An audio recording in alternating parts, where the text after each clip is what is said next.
সফলতা এমনিতে আসে না, সফলতা পরিশ্রমের পরে আসে। ঠিক,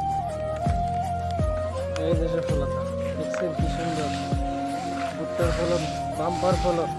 50 মণ দর পরে ইনশাল্লাহ দেখা যাক কই মণ হয়। আমরা কার্যক্রম শেষ হওয়ার আগে তো আর কোনো কিছু বলার মতো না। কার্যক্রম শেষ হোক, তারপরে বুঝাবে বুঝে ইনশাল্লাহ কতটুকু হয়েছে।